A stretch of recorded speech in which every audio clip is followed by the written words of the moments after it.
الحبيب تميل ومعي بذلك شاهد ودليل. أما الدليل إذا ذكرت محمدا فترى دموع العاشقين تسيل. هذا رسول الله، هذا المصطفى، هذا لرب العالمين خليل. صلى عليك الله يا علم الهدى، ما ناح طير في الغصون يمين. يا حبيبي يا شفيع يا شفيع، يا حبيبي يا شفيع يا شفيع. صلى الله عليك يا حبيب الله.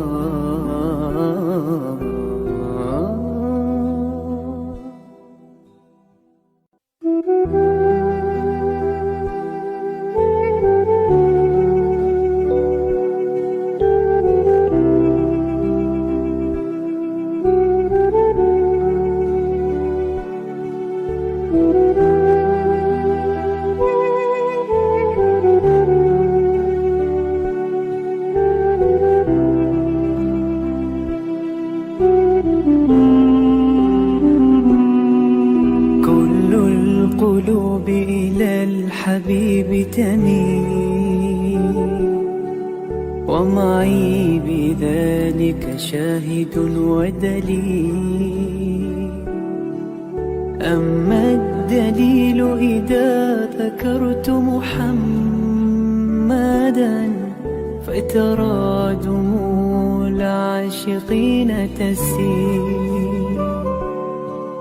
هذا رسول الله، هذا المصطفى، هذا لرب العالمين خليل.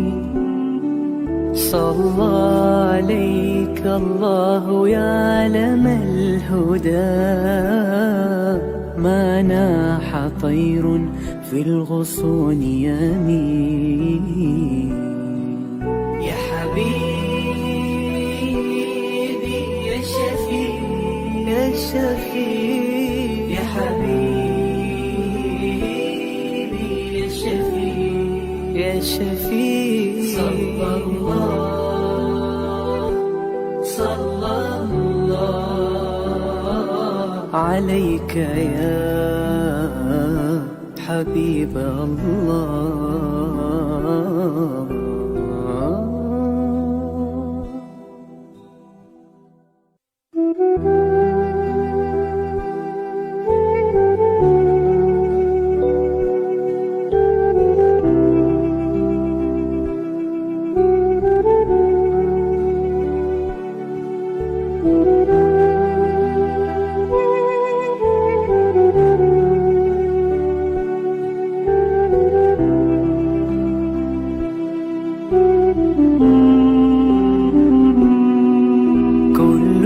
القلوب إلى الحبيب تميل ومعي بذلك شاهد ودليل.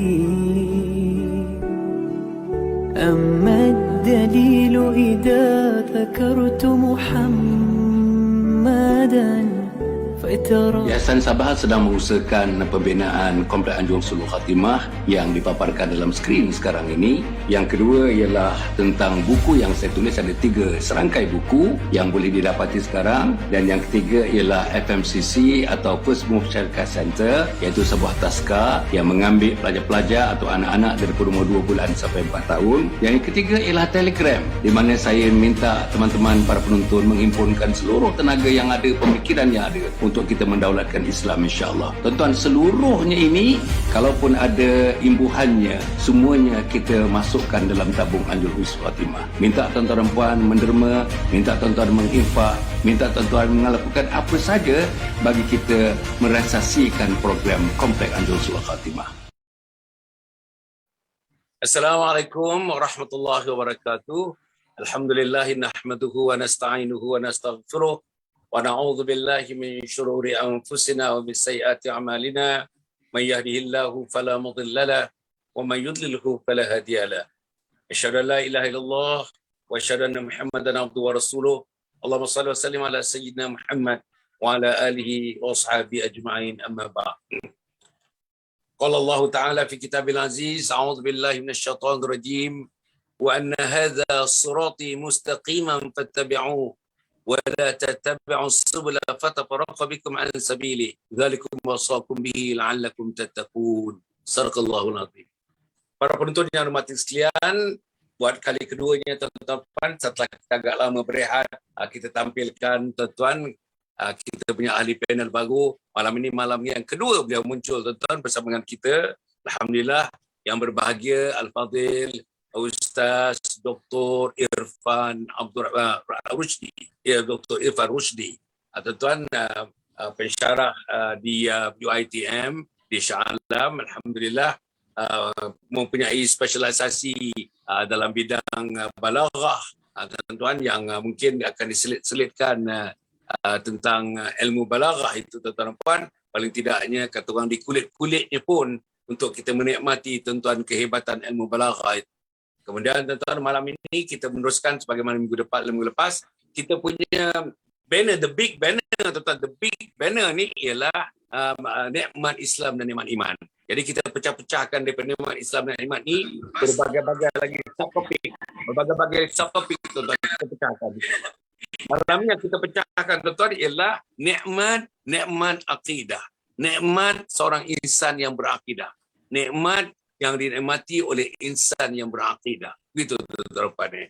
Jadi Al-Fadhil Ustaz, alhamdulillah, kita jumpa lagi. Assalamualaikum Ustaz. Waalaikumsalam warahmatullahi wabarakatuh. Alhamdulillah. Ustaz sihat ya? Alhamdulillah sihat tu. Kalau tuan-tuan ingin belajar menunggang kuda, tuan-tuan dan puan, di tempat Ustaz, alhamdulillah ada lapangan kuda, ada stablenya, ada ruangnya, tuan-tuan dan puan, untuk kita menunggang kuda dan sebagainya. Alhamdulillah. Mungkin selepas ini ruang memanah pula, berkuda dan memanah agaknya. Tuan-tuan dan puan, alhamdulillah. Nampak Ustaz sihat. Maklumlah orang berkuda ni biasanya dia sihat, tuan-tuan dan puan. Orang yang berumur sampai 80, 90 pun, tapi mereka berkuda, nampaknya Allah kurniakan kesihatan kepada mereka. Agaknya kesihatan cara asli lah dengan berkuda. Gerakan-gerakan kuda tu menggerakkan otot-otot kita, menggerakkan tulang belulang kita, menggerakkan minda kita. Itulah istimewanya seorang haiwan yang namanya kuda itu, tuan-tuan, insya-Allah. Okey, Ustaz, macam mana Ustaz nak mulakan kalau misalnya kita nak cerita malam ni insan yang berakidah, nikmat insan yang berakidah. Tuan-tuan, sila Ustaz. Bismillahirrahmanirrahim. Alhamdulillahirabbil alamin.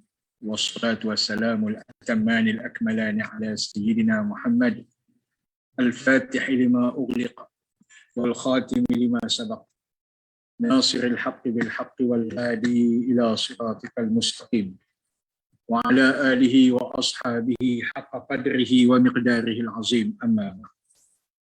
Alhamdulillah, dan terima kasih diucapkan kepada Al-Fadhil Datuk Dr. Hassan Ali dan penganjur pada malam ni, iaitu Yayasan Kebajikan Sabah, dan tuan-tuan, perempuan, muslimin muslimat yang sedang online bersama dengan Yayasan Sabah dan juga page Datuk Hassan Ali.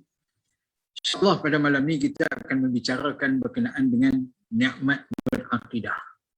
Dan pada pertemuan lepas kita dah bagilah sedikit hin-hin berkaitan dengan akidah, berkaitan dengan nikmat iman dan juga nikmat Islam. Dan insya-Allah pada minggu ni kita akan lanjutkan bicara kita berkenaan dengan nikmat berakidah. Kalau tuan-tuan tengok, ini sebagai mukadimah permulaan pertemuan pada malam ni. Kalau tuan-tuan tengok, semua agama yang ada di atas muka bumi ini semua agama. Semua agama cuba kita lihat bermula daripada agama yang paling tua. Agak-agak tuan-tuan agama apa yang paling tua atas muka bumi? Kalau bagi pengamatan saya, cuba kita tengok kepada kalender yang ada pada agama tersebut. Contohnya kalau Hindu ni kalender dia sekitar 3,000 tahun lebih. Kalau Buddha, kalender dia 2,600 tahun.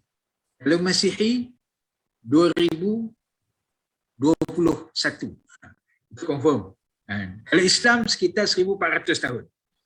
Jadi kalau nak ikutnya, sebab apa agama tersebut mempunyai kalender masing-masing? Sebab apa mereka punya kalender masing-masing? Ini menunjukkan kata permulaan agama mereka itu telah wujud sekian ribu tahun.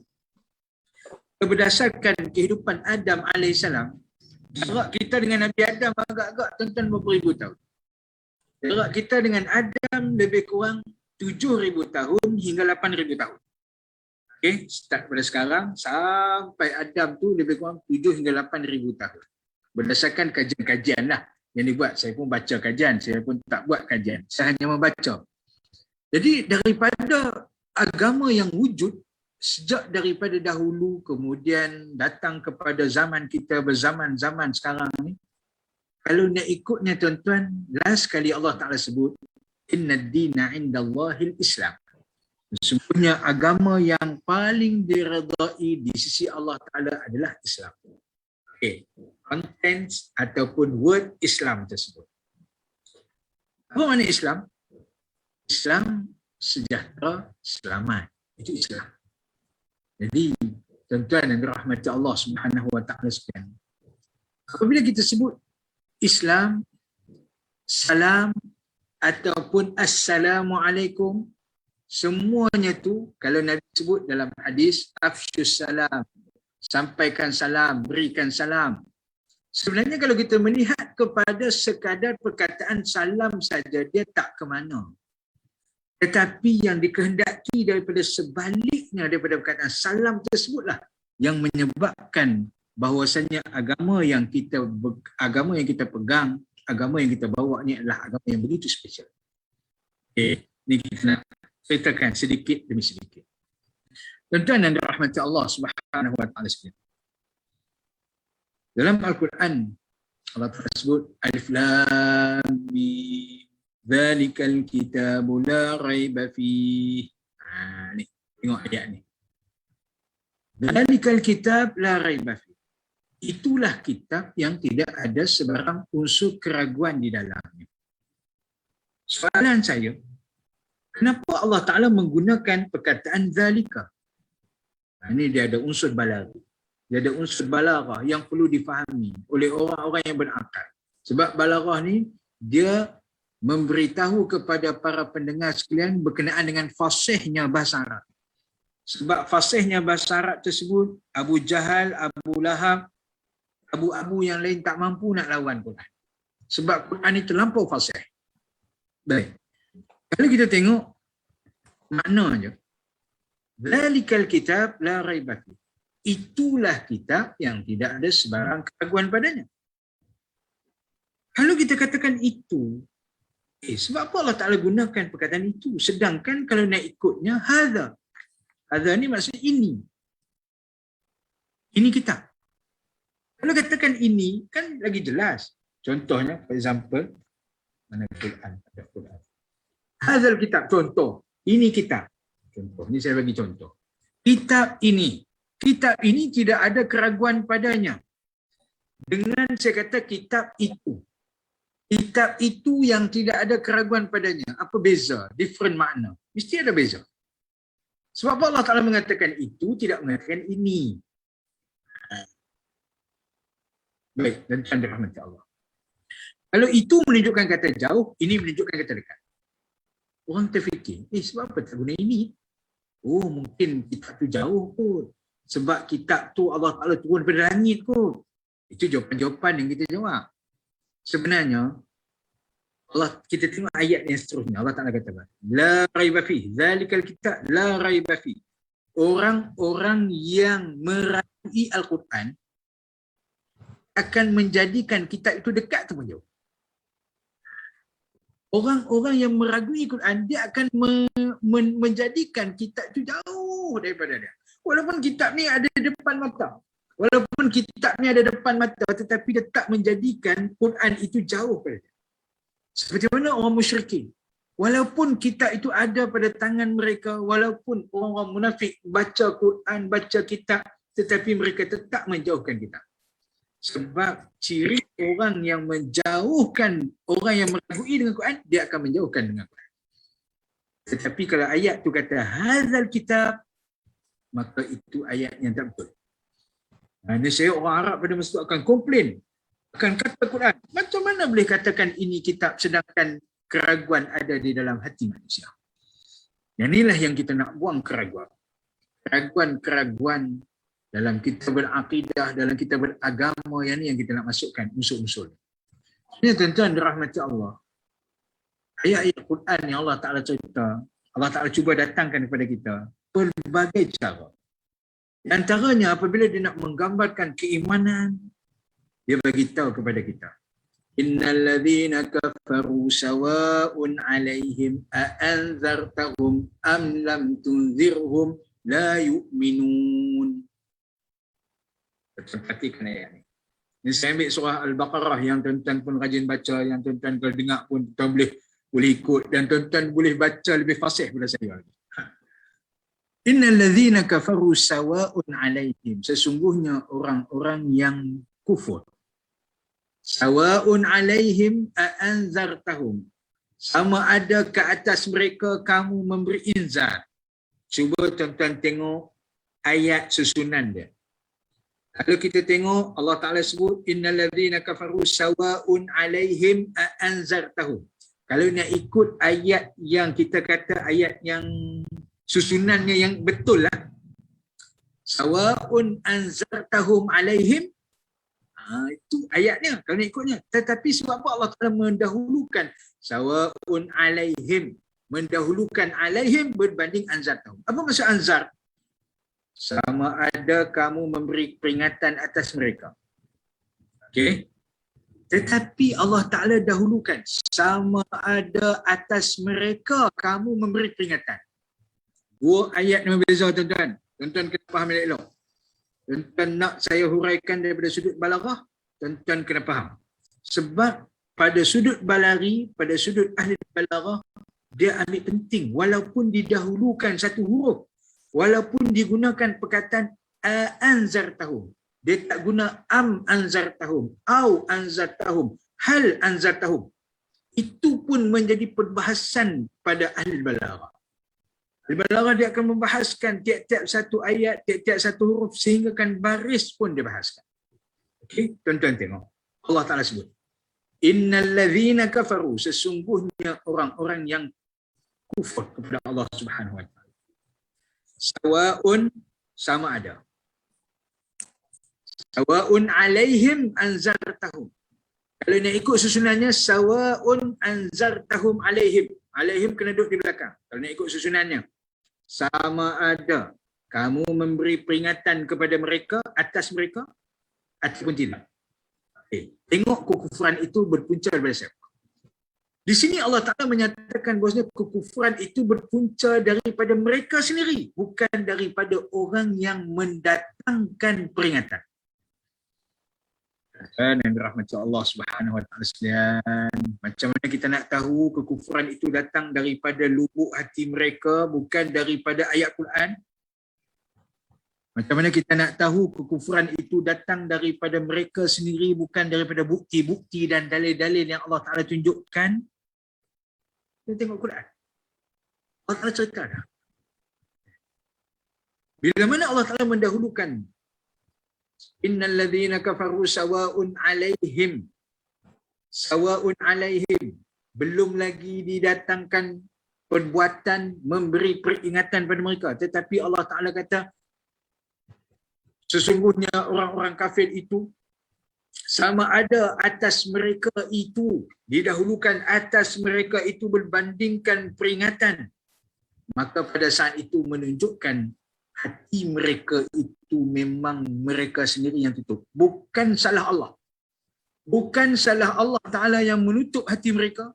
Bukan salah orang yang tidak memberi peringatan pada mereka. Tetapi salah mereka sendiri kerana Allah Ta'ala sebut sawa'un alaihim. Atas mereka itu sama ada atas mereka dulu. Allah Ta'ala menyalahkan mereka dahulu. Kemudian anzartahum. Kamu memberi peringatan ataupun tidak, itu nombor 2. Itu nombor 2. Itu second. Yang pertama sekali, mereka. Sebab itulah tuan-tuan yang dirahmati Allah Subhanahu Wa Taala sekalian. Saya harap tuan-tuan fahamlah. Sebab perkara ni jarang-jarang dibahaskan. Kalau nak dibahaskan, dia kena faham dulu sut-sut ayat, susunan ayat tu dulu. Contoh saya bagi benda tuan-tuan.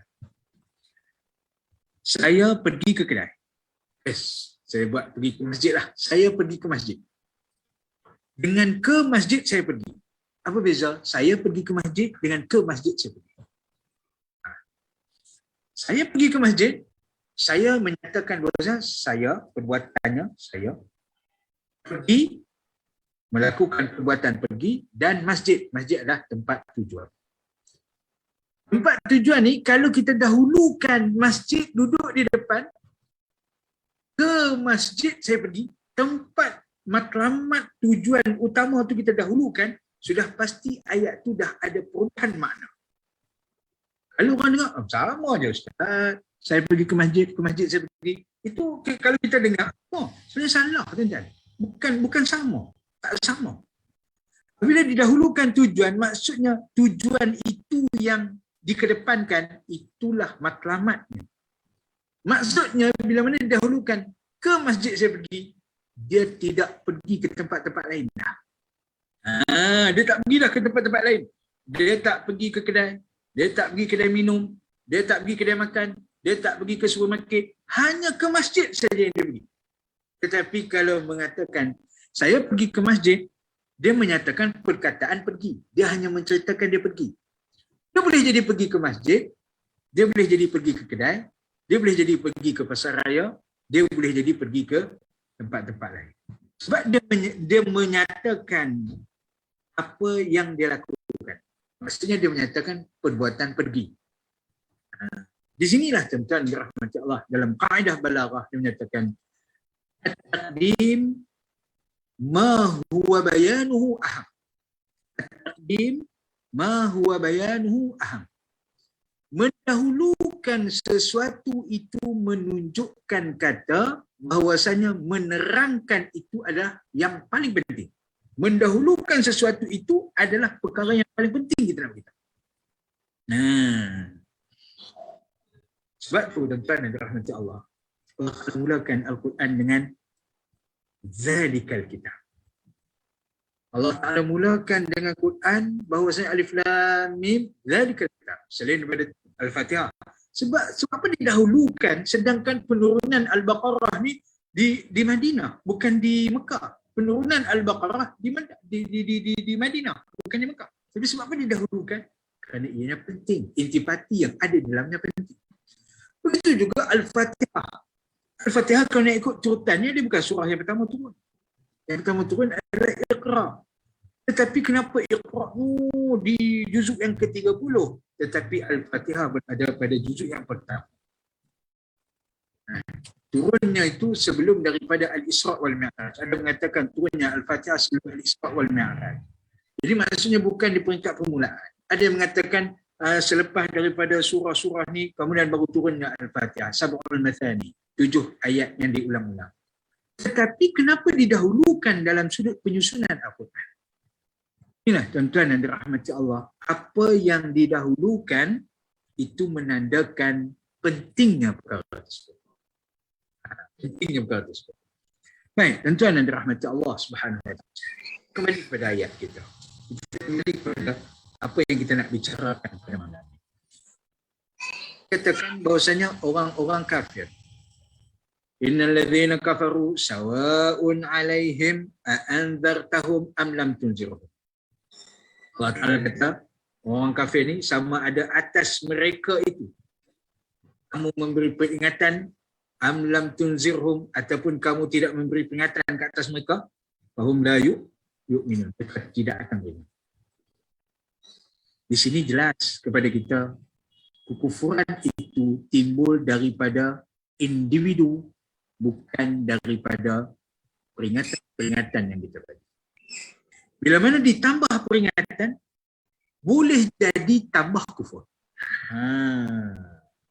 Itu daripada sudut makna yang boleh kita faham.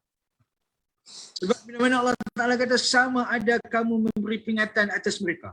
Ini bahasa Melayu tuan-tuan. Kalau bahasa Arab, sama ada atas mereka itu peringatan. Nampak ada beza ni. Beza dua ayat ni tuan-tuan yang dirahmati Allah. Kalau sebab itulah Al-Quran ni kalau kita nak huraikan, habis dakwat pen, habis lautan lautan tu dijadikan sebagai dakwah, pokok-pokok dijadikan sebagai batang untuk nak hurai isikan dengan Quran, takkan habis. 7 lautan pun takkan habis, walaupun ditambah 7 kali lagi takkan habis.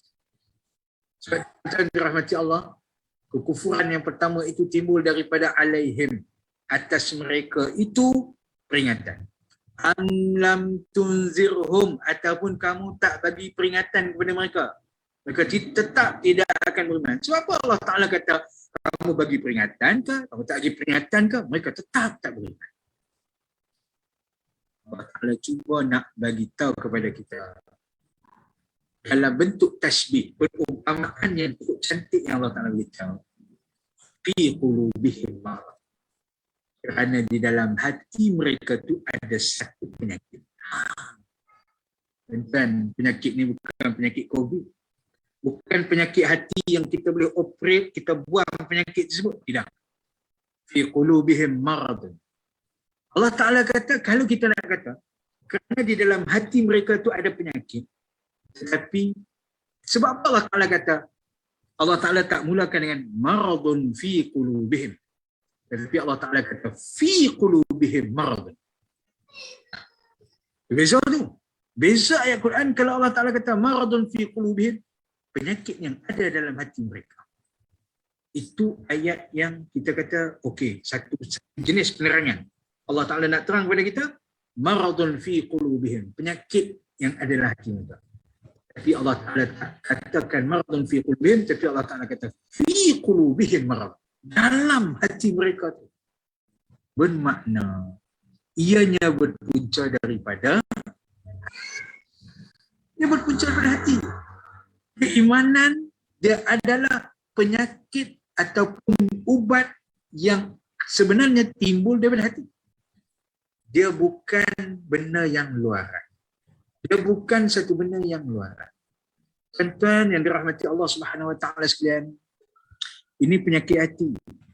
Bila ini penyakit hati, kemudian nak merawat dia tu macam mana? Kena masukkan iman. Iman juga satu benda yang tersimpan di dalam hati. Nanti insya-Allah mungkin Datuk ada nak komen sikit, saya bagi peluang. Nanti kita ayat yang menceritakan berkenaan dengan iman dalam hati. Okey tu. Silakan. Masya-Allah. Para penonton yang berhormat sekalian ya. Saya tengok tuan-tuan dan puan, para penonton ni nampaknya respon bagus tuan-tuan. Responnya bagus. Alhamdulillah. Nampaknya saya rasa makin lama thing become more and more interesting tuan-tuan. As we go more and more, as we discover more and more, you get some kind of fascination tuan-tuan, apa yang diterangkan Ustaz tadi. Rasa tuan-tuan dan puan seronok. Kita nak mencedok lagi, nak dalam lagi, nak cedok lagi.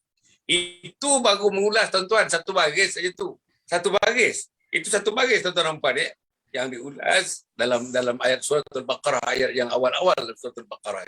Tapi apa yang saya nak sebut tuan-tuan, semuanya ini, hujung Ustaz kata tadi, semuanya adalah bergantung kepada iman.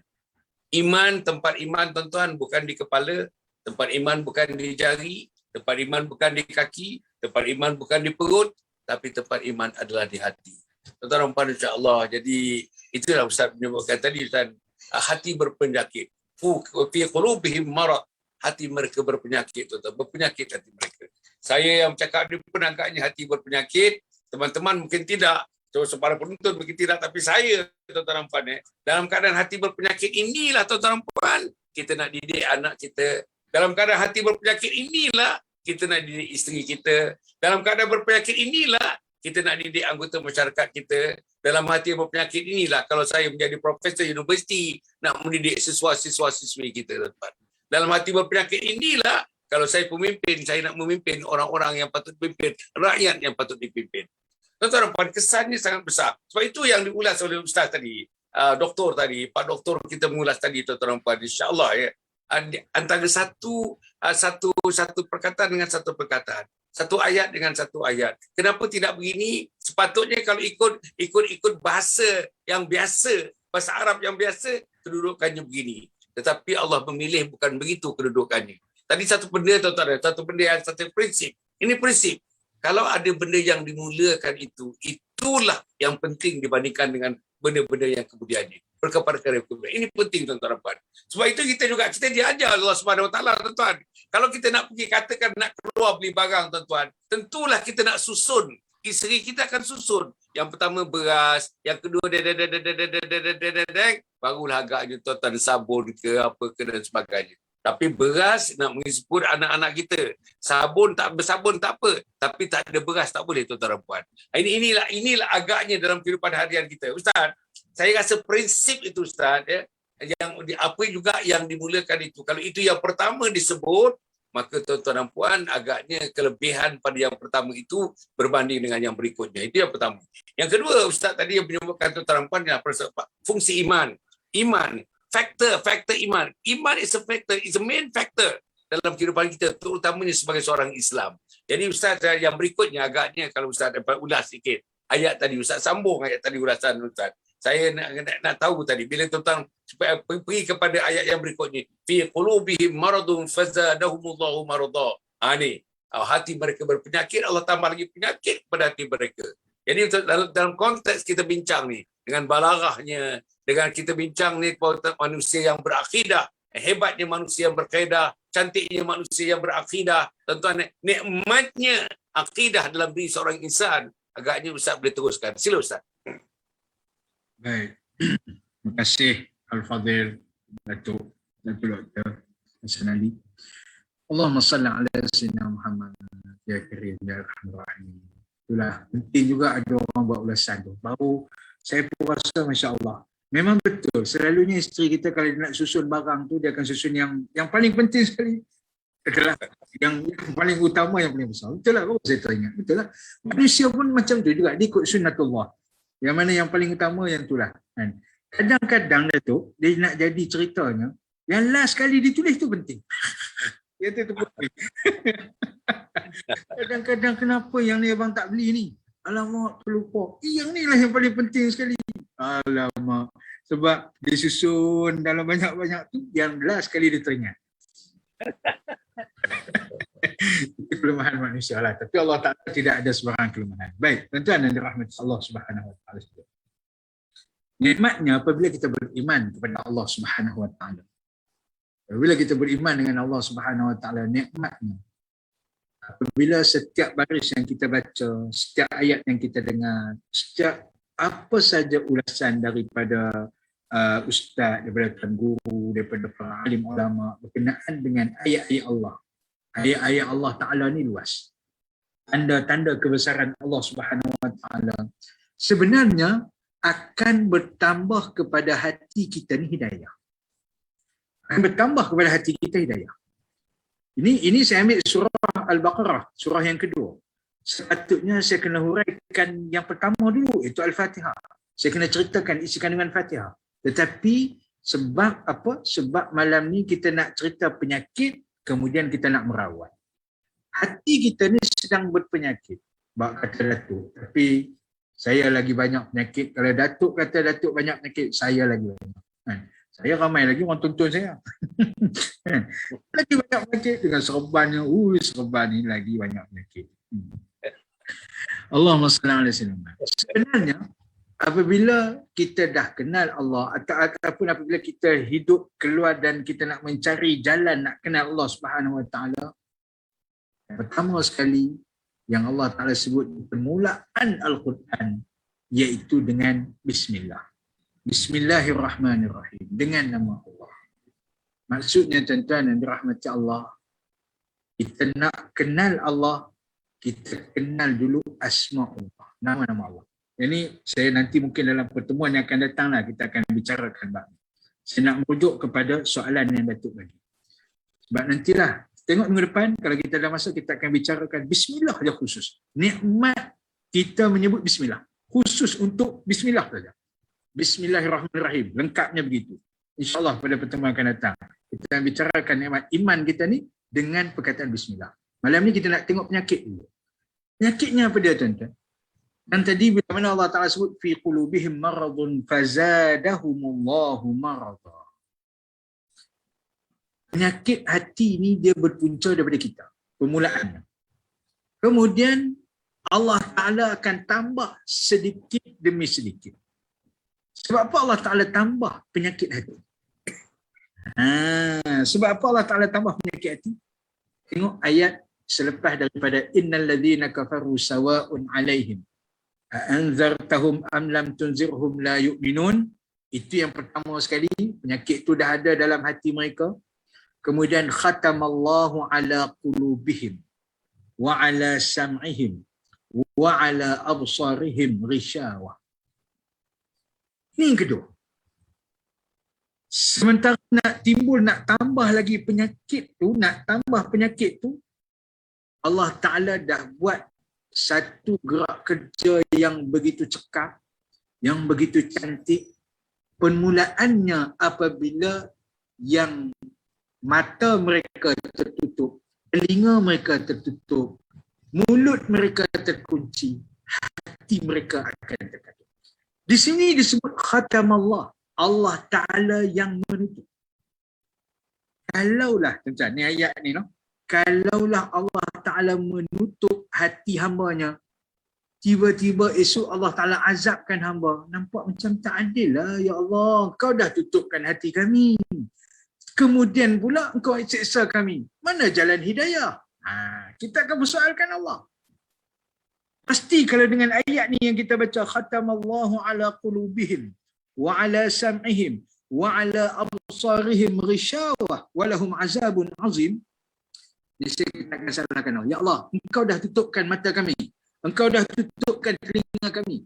Engkau tutupkan pandangan mata hati kami. Hati kami kamu tutup. Telinga kami kamu tutup. Begitu juga engkau juga telah menutup pandangan mata kami. Rishawatan, setutup-tutupnya, sehijab-hijabnya, sedinding-dindingnya. Kita kata macam itulah. Ini dikatakan rishawah. Bagi mereka itu azab. Mesti kita akan komen Allah. Betul ni kita nak faham ayat tersebut. Macam mana kita nak faham yang Allah Ta'ala dah tutup mata orang tu? Okey, contoh. Kita suruh dia berjalan. Tetapi kita tutup mata dia. Kita tutup telinga dia. Kita tutup hati dia. Okey, kau berjalan. Dengar arahan aku. Macam mana dia nak berjalan? Sedangkan telinga dia dah ditutup. Sedangkan hatinya telah ditutup. Matanya telah ditutup. Macam mana dia berjalan?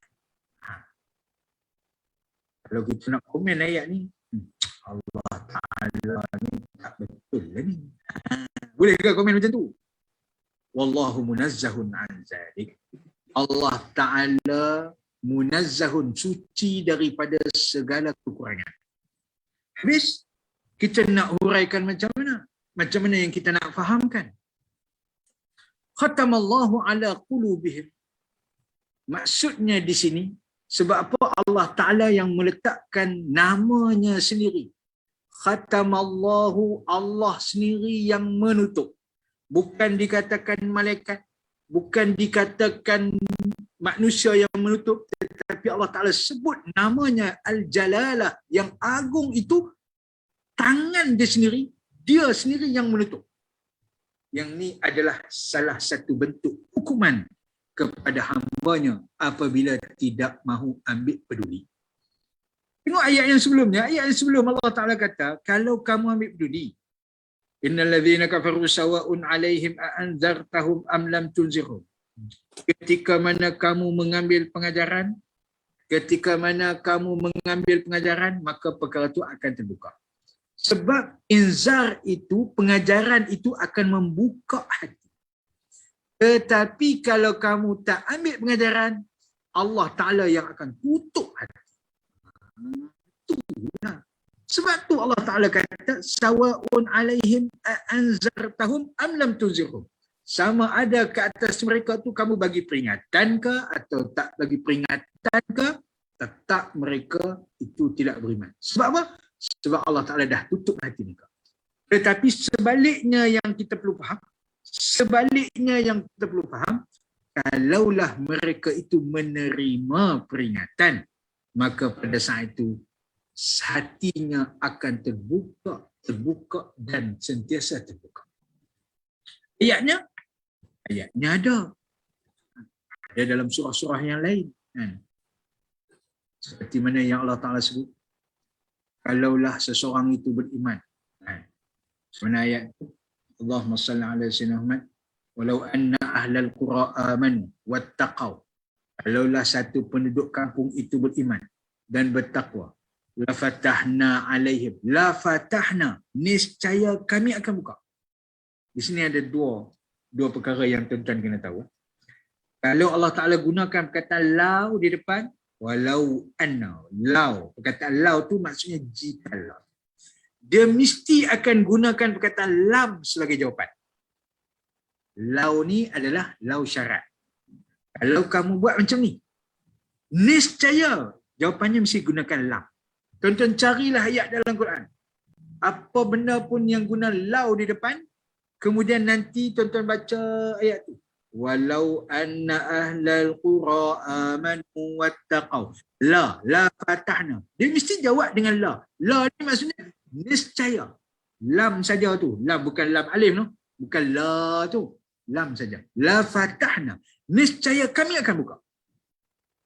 Tuan-tuan yang dirahmati Allah.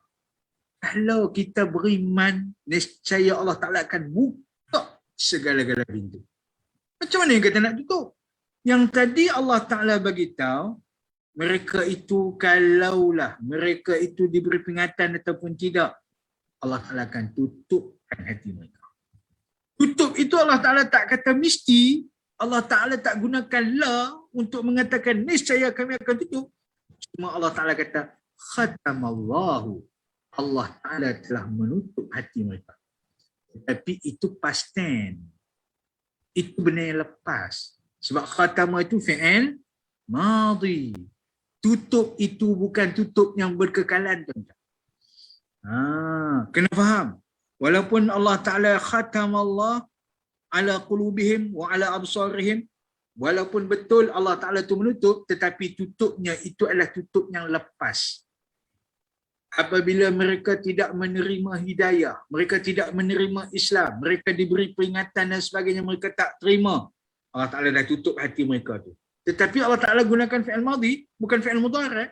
Kalau fi'il mudhari' menunjukkan kata, ke depan pun kamu takkan dapat hidayah. Tengok ayat Quran. Nak faham ayat Quran berdasarkan meaning dia, berdasarkan cara Allah Ta'ala menerangkan.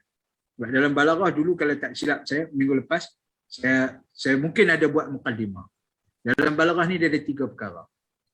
Yang pertama bayan. Bayan ni cara Allah Ta'ala nak terang sesuatu ayat.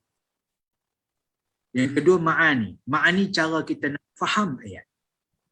Yang ketiga badi'. Badi' ni keindahan yang Allah Ta'ala susun. Allah Ta'ala susun dulu dengan qulub, kemudian sam'ihim, kemudian absar. Dan tengok Allah Ta'ala mula dengan qulub. Qulub ni hati. Kemudian sam'ihim. Sam'ihim ni telinga. Kemudian absar, mata. Sebab apa Allah Ta'ala mula dengan hati dulu? Tidak dengan telinga. Itu pun di antara konsep yang perlu kita faham. Sebab bila mana hati dah tertutup, ini tutup yang paling besar. Kalau Allah Ta'ala tutup hati, tutup besar. Kemudian yang kedua adalah tutup pendengaran. Tutup pendengaran ni tutup yang second, yang kedua. Dan yang ketiga adalah tutup mata, tutup lihat. Sebenarnya jalan hidayah yang mula-mula sekali adalah daripada belakang ni. Kemudian mata dulu kena lihat. Mata dulu kena tengok. Kemudian terbuka mata, terbuka telinga dan terbukalah hati. Sebab tu Allah Ta'ala sebut khatamallahu ala qulubihim. Hati paling besar. Bila mana Allah Ta'ala tutup hati, hati yang paling besar, ini tutup yang memang hancur, memang payah nak dapat hidayah. Tutup besar dia ni. Walaupun mata melihat, walaupun telinga mendengar. Tapi kalau belum sampai kepada tutup hati, belum sampai kepada tutup pendengaran, Allah Ta'ala baru tutup penglihatan. Tutup penglihatan masih lagi ada peluang. Sebab tu kalau nak bagi hidayah dekat orang, mulakan dengan melihat dulu. Maksud tunjukkan bukti. Tunjukkan ini kebesaran Allah. Tunjukkan ini. Maka secara automatiknya telinga dia akan mula mendengar. Oh, bila mana dah nampak, kemudian telinga akan mula mendengar. Telinga mula nak memahami. Telinga mula nak mendalami. Kemudian baru akan sampai kepada hati. Dan tuan-tuan yang dirahmati Allah, indah sungguh ayat Quran. Di samping dia terang kepada kita macam mana nak dapat hidayah, dia juga terang kepada kita macam mana kita nak faham isi kandungannya. Allahu Akbar. Allahu Akbar. Saya pun rasa bersyukur itu. Bila mana itulah minat daripada dulu lagi. Minat daripada dulu nak, yang pertama nak belajar bahasa Arab. Yang kedua nak mendalami balaghah. Sebab apa? Sebab apa tu? Saya duk fikir sebab apa Allah Ta'ala dorongkan macam tu bagi kita ni. Nak cerita macam mana Allah Ta'ala tutupkan hati seseorang dengan 3 jalan. Allah Ta'ala tutup mula dengan hati, kemudian dengan telinga, kemudian dengan penglihatan ni. Nak dapat yang ni, saya terpaksa berguru. Berguru macam mana aku nak faham isi kandungan Quran. Guru saya masih hidup lagi sekarang ni, iaitu Syekh Muhammad Ibrahim Abdul Ba'is Al-Kattani di Mesir. Orang Arab. Keturunan Rasulullah Al-Kattani Al-Husaini. Dia ni, saya belajar dengan dia tu, dia seolah-olah memberi kunci kepada saya. Saya bukan belajar ilmu sangat. Maksudnya bukan belajar ilmu sangat ni, maksudnya kita nak belajar, nak habis khatam 5-6 buah kitab tu tak habis pun. Habis. Masa saya duduk di Mesir pun tak habis kitab. Yang saya ada sempat habis dengan dia, Sahih Bukhari dengan Sahih Muslim saja. Kemudian kitab Muwatta. Sempat habis. Sempat belajar. Tetapi kitab-kitab lain tak sempat pun. Kitab tafsir tak habis. Kitab tasawuf pun tak habis. Tetapi dia seolah-olah bagi kunci. Kunci ni seolah-olah dia bagi dekat saya satu kunci untuk balik ke Malaysia. Kamu nak baca kitab apa, ilmu apa, khuz hadzal miftah, ambil kunci ni, waftahu min ayyi babin syi'ta. Bukalah pintu mana yang kamu nak. Dengan sebab boleh memahami kandungan. Boleh memahami kandungan Quran ni seolah-olah dia dah bagi kunci. Ambil. Buka pintu mana yang kamu nak. Itulah yang saya dapat daripada dia. Betul. Sebab tu kalau nak cerita berkenaan dengan pembukaan hidayah, dalam ayat ni Allah Ta'ala sebut bermula daripada hati, kemudian kepada pendengaran, kemudian pada telinga. Cuba kita buat kajian. Kita buat kajian dia. Adakah manusia ni bermula hidayahnya daripada mana?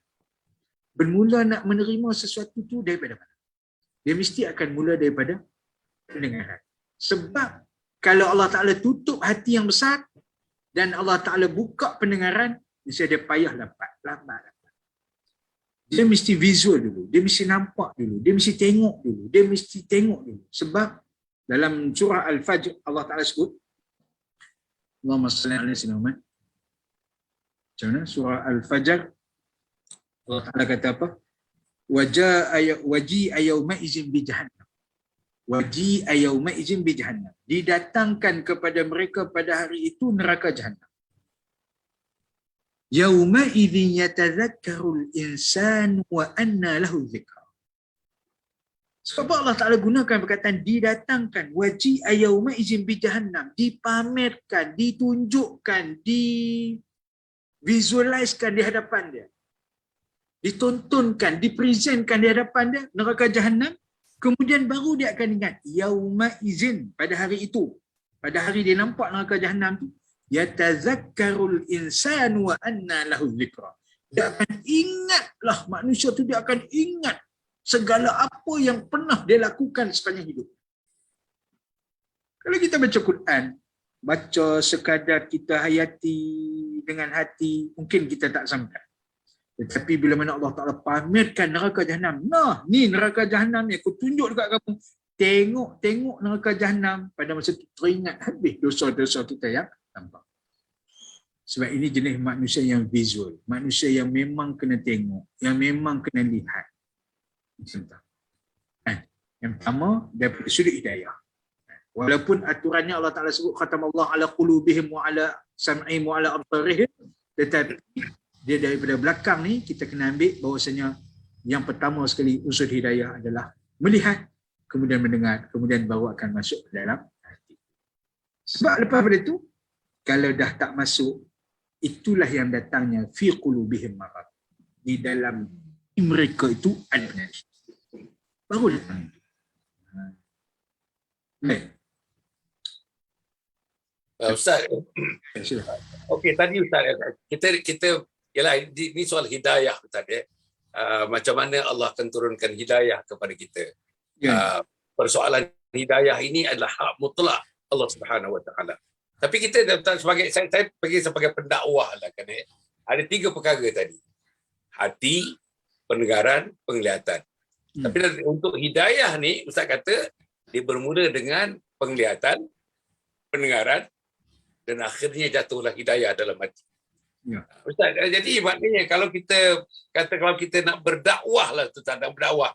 Saya pun ada sikit-sikit terlibat dalam dakwah. Maknanya tak konsentrasi dakwah kita. Kalau kita ikut prinsip ini tadi Ustaz, maknanya kita kena tontonkan kepada mereka. Cantik ni Islam itu. Macam mana Nabi Muhammad SAW pertontonkan cantik ni Islam itu, dilihat oleh sahabat-sahabat, dilihat oleh orang kafir, dilihat oleh orang Quraisy, dilihat oleh orang dusun, orang-orang dusun yang datang yang tidak ada agama, orang dusun itu, yang orang Badawi dan sebagainya. Lihat kerana yang dilihat contoh yang ditunjukkan Nabi Muhammad SAW. Contoh Nabi makan, contoh Nabi tidur, contoh Nabi layan tetamu, contoh Nabi layan isteri, contoh Nabi mentadbir negara, mentadbir negeri. Itu betul agaknya boleh kita ke situ tahu Ustaz. Sebagai pendakwah lah agaknya. Kita tunjukkan contoh diri kita, contoh. Diri aku ni contoh. Inilah the mirror is me. Dia punya cerminnya saya.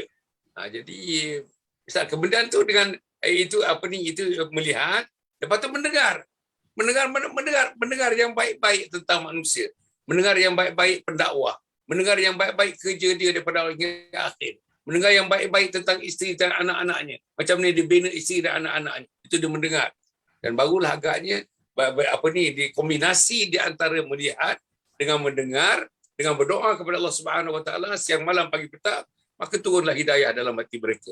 Agaknya sebagai pendakwah ni boleh tak kita gunakan prinsip ini Ustaz? Baik. Sebenarnya Datuk, apa yang Datuk terangkan tu memang itu huraiannya Datuk. Itulah huraiannya. Sebagai pendakwah yang paling pertama sekali cerminan tu. The mirror is me. Betul. Memang konsep tu betul. Sebab Rasulullah menunjukkan dulu akhlak dia. Dia pamerkan dulu. Orang nampak. Bila mana orang nampak, Masya Allah, yang itulah yang menjadi tarikan, yang itulah yang menariknya. Kan? Cara macam mana dia bergaul, apa yang diterangkan tu, itu betul. Sebagai seorang pendakwah, cerminan luaran itu penting. Sebab hati tak ada siapa tahu. Betul. Hati ni saya tak boleh nak pamerkan hati saya ni beriman kepada Allah Ta'ala. Saya tak erti nak pamerkan dan saya tak tahu nak pamerkan. Cerminannya adalah ni, anggota-anggota tubuh badan inilah yang menjadi cermin kepada apa yang ada di dalam. Baik, tuan-tuan dan dirahmati Allah, itu betul sangat. Bermula daripada menunjukkan akhlak, kemudian kepada memperdengarkan. Memperdengarkan ni sebenarnya dia soal yang nombor 2.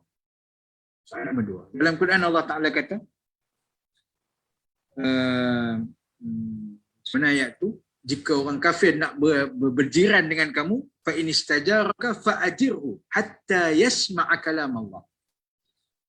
Jika orang kafir nak berjiran dengan kamu, hendaklah kamu pun redha dengan perjiranan tersebut ataupun kamu terima kejiranan tersebut hatta yasma'a kalam Allah, sehingga dia dengar kalam Allah. Sebenarnya tuan-tuan, kalau kita berdakwah, bagi tahu, tetapi perangai kita tak sama, dia akan menutup juga. Dia akan tutup. Confirm dia akan tutup. Kita bercakap soal Islam, soal akidah, soal ni. Tapi anak isteri kita tengok. Anak isteri kita tak ambil peduli langsung. Padahal dia tu pendakwah, pakai serban, pakai jubah, masuk TV dan sebagainya. Tapi anak bini terbarat. Pendakwah kata. Dia hanya memberi peringatan secara lisan, tetapi orang yang mendengar dia akan melihat kepada keluarganya semula. Dia akan melihat kepada keluarganya. Apalah Ustaz ni, tak saja tapi tak suruh bikin. Dan banyaknya orang zaman sekarang itu bercakap tetapi tidak mempamerkan. Yang paling utama sekali pamerkan. Lisanul hal afsahu min lisanil kalam. Lisanil maqal. Lisanul hal iaitu akhlak kita. Lebih cantik, lebih indah berbanding daripada lisan yang kita cakap. Tunjukkan, pamerkan akhlak kita. Itu yang paling penting. Baik, itu yang seterusnya saya nak tambah. Yang saya nak completekan pertemuan kita pada malam ni sebelum kita berpisah. Apa yang disebut oleh Allah Ta'ala selepas daripada khatamallah ala qulubihim wa ala sam'ihim wa ala absarihim isyawa walahum azabun azim. Wa minan nasi man yaqulu amanna billahi wa bil yaumil akhir wa ma hum bimu'minin. Dan ada di kalangan manusia yang mereka menyatakan secara lisannya kepada manusia, kepada kaumnya, kepada orang yang mad'u, yang didakwahkan itu. Amanna billah, kami beriman dengan Allah. Sedangkan Allah Ta'ala menafikan wa ma hum bimu'minin. Mereka itu tidak langsung beriman kepada Allah Subhanahu wa Ta'ala. Ada gambar motor lalu sekejap, bagi diorang lalu dulu. Rencana dirahmati Allah.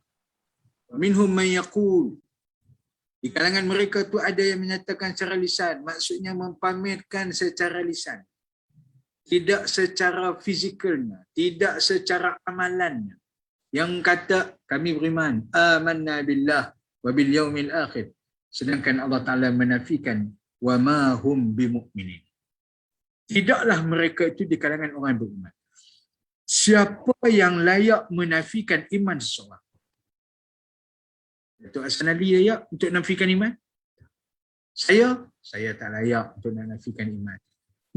Mufti tak layak untuk menafikan iman seseorang. Imam masjid, tuan khatib, mana-mana tok guru tak layak menafikan iman seseorang.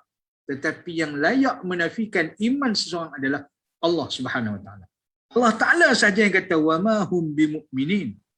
Sebab itu Allah Ta'ala komplitkan ayatnya, yukhadi'una Allah, mereka telah menipu Allah. Satu ayat yang menarik ketika mana saya buat kajian tentang ayat ni itu. Apabila kita kata yukhadi'una Allah, Allah Ta'ala kata yukhadi'una Allah, mereka menipu Allah. Allah Ta'ala tak tahu kan mereka menipu. Sebab apa Allah Ta'ala menggunakan perkataan menipu? Mereka tipu aku. Mereka tipu Allah. Yukhadi'un Allah. Mereka tipu. Tuan-tuan yang dirahmati Allah Subhanahu Wa Ta'ala sekalian. Kerana nak ikutnya, sebab apa mereka, Allah Ta'ala mengatakan yukhadi'un, Allah Ta'ala tak mengatakan yukadzibun. Apa makna? Beza tak makna? Kalau orang yang belajar bahasa Arab, dia tahu. Kazaba maksud apa? Khada'a maksud apa? Khada'a, dia seolah-olah dia itu menipu dalam keadaan senyap. Itu dikatakan khida'. Khida' ni contohnya dia ada satu perkara yang dia simpan dalam hati, yang dia ni buat perancangan untuk nak menipu cara senyap. Itu khida'. Tapi yukadzibun, kalau kazaba, mereka tu mendustakan cara terang-terang. Di sini Allah Ta'ala kata, yukhadi'un Allah. Mereka itu menipu Allah. Dan orang-orang yang beriman. Maksudnya, orang beriman kenal tak? Tak tahu. Allah Ta'ala tahu, sebab tu Allah Ta'ala sebut. Tetapi pada anggapan diri mereka, bahawasanya Allah Ta'ala tak tahu mereka sedang menipu Allah. Allah Akbar. Dalam soal iman ni tuan-tuan, Memang tak ada siapa pun yang tahu siapa menipu siapa dan siapa menipu Allah. Silap-silap tuan-tuan, hadis Nabi yang Nabi kata pada waktu pagi kita jadi beriman, petang jadi kufur. Silap-silap kena atas kepala kita. Kena atas kepala atuk lebay yang pakai serban. Silap-silap jadi macam tu tuan-tuan. Sebab kadang-kadang kita pun rasa tertipu. Bukan tipah saja kena tipu. Kita pun kena tipu. Kita menipu diri kita sendiri, menonjolkan keimanan sedangkan di dalam hati kita ni penuh dengan nifaq. Yukhadi'una Allah walladzina amanu wa ma yakhda'una illa anfusahum. Itu jawapan yang Allah Ta'ala bagi. Mereka tidak menipu kecuali diri mereka sendiri. Orang yang tipu diri sendiri maka sedap tak? Inilah penyakit tuan-tuan yang dirahmati Allah. Penyakit ni Masya Allah saya pun tak tahu nak buang macam mana. Penyakit menipu diri sendiri ni mudah je tuan-tuan. Riak itu di antara penyakit tipu diri sendiri. Riak, sum'ah, ujub, takabur tu semua penyakit tipu diri sendiri. Perbahasan dalam dah ni. Dia dah masuk ke dalam dah ni. Apa dalamnya? Selama ni kita membicarakan kufur itu adalah kufurnya agama. Kufur agama tak sembah Allah. Tetapi kali ni orang yang sembah Allah boleh jadi kufur. Orang yang sembah Allah boleh jadi kufur. Dengan penyakit riak, ujub, sum'ah, takabur. Ni sebab menipu diri. Yang ni lah. Kalau nak bicara lagi banyak. Sebab menipu diri sendiri dengan penyakit riak, ujub, sum'ah, takabur ni boleh digolongkan dalam golongan-golongan yang Allah Ta'ala sebut tadi. Sawa'un alaihim a'anzartahum am lam tunzirhum fahum la yu'minun. Golongan-golongan yang kufur dengan Allah Subhanahu wa Ta'ala. Sebab itulah Allah Ta'ala tambah las fi qulubihim marad. Dalam hati mereka tu ada penyakit. Sebenarnya kalaulah kita ni masih lagi ada riak, ujub, sum'ah, takabur, hasad, iri hati dan bla bla bla banyak penyakit tu, sebenarnya kita masih lagi belum komplit kita punya perjalanan keimanan kita. Maaf cakaplah tuan-tuan. Saya pun masih lagi berusaha untuk berjalan, nak bagi komplit, nak bagi sempurna, nak bagi cantik. Saya lagi banyak. Dalam hati saya lagi banyak dosa. Dalam hati saya lagi banyak riak. Dalam hati saya masih lagi banyak sum'ah, ujub yang tuan-tuan tak tahu. Yang tuan-tuan tak nampak. Yang tuan-tuan tak nampak pun. Tuan-tuan tengok, ui syoknya macam ni. Tapi saya ni berbunga-bunga dalam hati ni. Ui seronoknya aku boleh buat program malam ni. Habis satu program, buat satu program dan sebagainya. Tuan-tuan tak tahu dalam hati saya ni lagi banyak dosa-dosa. Lagi banyak menipu. Saya tak tudingkan pada tuan-tuan, tapi saya katakan pada diri saya. Penipuan itu banyak ada pada hati. Yukhadi'una Allah wa ma yakhda'una illa anfusahum. Mereka tipu Allah, tetapi sedangkan mereka tipu diri sendiri. Iaitu, saya sedang menipu diri saya sendiri. Ada kata lain yang boleh saya ucapkan, ada perkara yang boleh saya katakan, kecuali ayat ini kena atas kepala saya. Ayat ini tak kata dekat orang lain, ayat ini kata kepada orang yang mendengar. Ayat ini mengatakan pada diri saya yang lebih, yang kita kata faham maksud daripada ayat ini. Sebenarnya saya sedang menipu diri sendiri. Allah Subhanahu wa Ta'ala alam. Kita berjumpa lagi pada pertemuan yang akan datang. Seronok nak cerita, tetapi alangkah teruknya diri ini masih lagi menipu. Allahu Akbar. Masa malu duduk dengan tuan-tuan. Alhamdulillah, Masya Allah. Para penonton yang bermata sekalian ya, di hujung tu rasa-rasa dah terpukul lah saya tuan-tuan dan puan ya, yang kita menipu diri kita sendiri tuan-tuan dan puan ya. Bukan bertanda menipu Allah, kita tipu diri kita sendiri dengan berbagai-bagai sifat mazmumah yang disebutkan oleh Ustaz kan. Kita bercakap dengan orang tentang kebaikan, sebenarnya tuan-tuan dan puan ya, diri kita depan dan belakang tak ada cermin kebaikan. Tengok pula anak-anak tak ada kebaikan. Ada tuan-tuan dan puan setengah-setengah daripada kita yang terlibat dalam dakwah yang apa, tapi anak pernah dadah, ada kan ada orang kita yang terlibat dalam dakwah, tapi isteri-isteri kadang-kadang mempamerkan diri lebih daripada isteri-isteri orang lain. Benda-benda yang macam ni lah Ustaz. Minta maaf lah. Ini pasal kita cerita pada malam ni tuan-tuan dan puan. Kita menipu diri kita sendiri. Dan kita tak mahu meneruskan walaupun satu hari kita tak mahu meneruskan. Sebab menipu diri sendiri ni di sisi Allah Subhanahu Wa Taala sudah masuk ke tempat yang sangat bahaya dalam hidup kita tuan-tuan dan puan. Inilah yang saya rasa malam ni tuan-tuan dan puan banyak perkara lah. Saya tengok yang diulas oleh Dr. Irfan ni tuan-tuan. Banyak perkara sebenarnya yang tersembunyi. Minta maaf tuan-tuan. Banyak perkara yang tersembunyi. It's very unconventional tuan-tuan. This is the way of explaining religion to us. Yang saya rasa kita cuba cari yang tersembunyi. Inilah agaknya balaghah. Inilah agaknya nanti Ustaz saya nak tahu jugalah ni. Mufassirin ni. Orang-orang yang ahli tafsir dengan balaghah ni. Di mana mereka bertemu, di mana mereka tidak bertemu Ustaz agaknya kita mungkin kita tengok satu masa nanti Ustaz tapi minggu depan ni Ustaz sebagaimana Ustaz cadangkan tadi kita ulas sikit tentang Bismillahirrahmanirrahim. Hari-hari tuan-tuan baca tuan-tuan. Hari-hari tuan-tuan baca, hari-hari saya baca nak buat sesuatu hadis kata mulakanlah dengan Bismillahirrahmanirrahim. Tetapi apa sebenarnya tuan-tuan? Apa sebenarnya message Bismillahirrahmanirrahim? Apa roh Bismillahirrahmanirrahim sebagai seorang Muslim dan sebagai tuan-tuan dan puan. Agaknya minggu depan Ustaz, insyaAllah. Minggu depan, saya tengok tuan-tuan, saya harap tuan-tuan kalau tuan-tuan yang berminat kepada ilmu yang menggali nak cari di mana dia punya puncanya tuan-tuan dan puan. Saya rasa punya cantiknya. Baru Ustaz, ini baru dalam sesi yang kedua tuan-tuan. Saya dah nampak dapat fungsi balaghah. Saya dah nampak sikit-sikit tuan-tuan. Yang saya tak tahu sebenarnya balaghah, saya dah nampak sikit dah. Sikit dah nampak tuan-tuan. Dan bila kita nampak tuan-tuan, kesan daripada itu, ini saya baru-baru agaknya tuan, ini level saya ni level bukan tadika lagi, bawah lagi ni. Ini bawah day school ni tuan-tuan dan puan bukan tadika ni. Jadi agak saya lah bila kita dah nampak jalinan-jalinan itu. Bila kita dah nampak seni-seni itu, bila kita dah nampak hubungan-hubungan, kaitan mengaitkan itu tuan-tuan, nampaknya kita lebih yakin kita. Kalau kita berdiri itu lebih tepat, lebih kuat kita berdiri. Kalau kita duduk tu lebih firm duduk kita antara hubungan kita dengan Khalik, dengan Allah Subhanahu Wa Taala, dengan Islam, dengan iman dan sebagainya. Jadi tuan-tuan dan puan, saya haraplah minggu depan bagi tahu teman-teman, like and share. Tuan-tuan, cuba tuan-tuan dan puan. I think this is a rarity tuan-tuan. It's very rare. Saya akui tuan-tuan dan puan dah lama juga mendengar ceramah dan saya sendiri memberi ceramah dah berpuluh-puluh tahun tuan-tuan dan puan. Tapi apa yang diutarakan oleh Dr.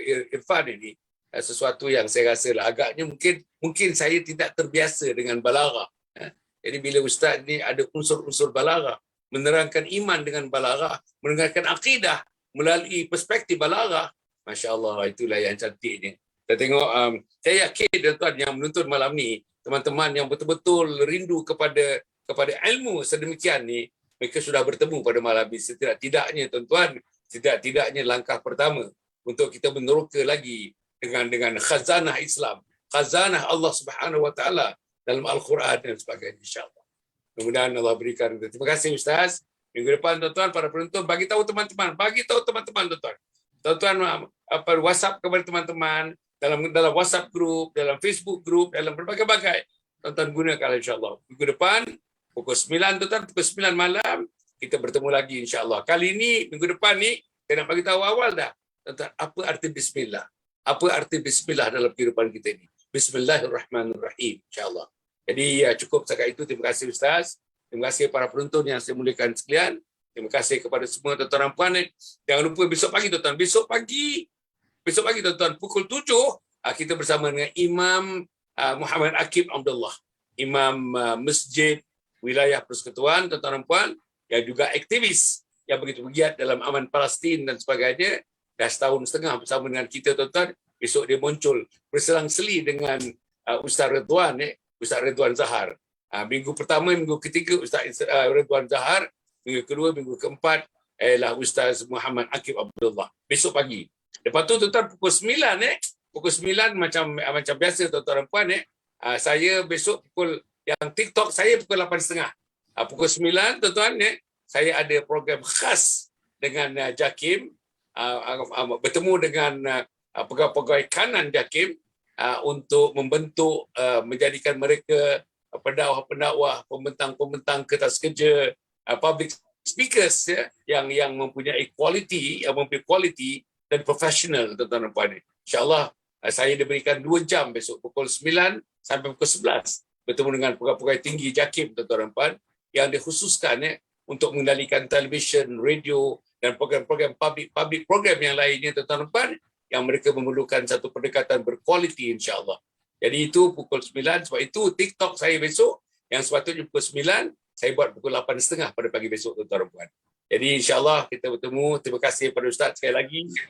Saya harap doa-mendoa di antara kita dapat berjumpa dengan Ustaz, dan insya-Allah banyak, tuan-tuan, banyak betul-betul. Dan mungkin kita nanti kalau tuan-tuan ada soalan-soalan dalam Facebook ni, dah ada komen tu, tuan-tuan bolehlah berikan soalan dalam komen itu, insya-Allah nanti kita akan tengok komen itu, tuan-tuan puan, dan saya akan bacakan soalan-soalan itu, insya-Allah. Jadi tuan-tuan puan, cukup setakat itu. Berjumpa lagi kita.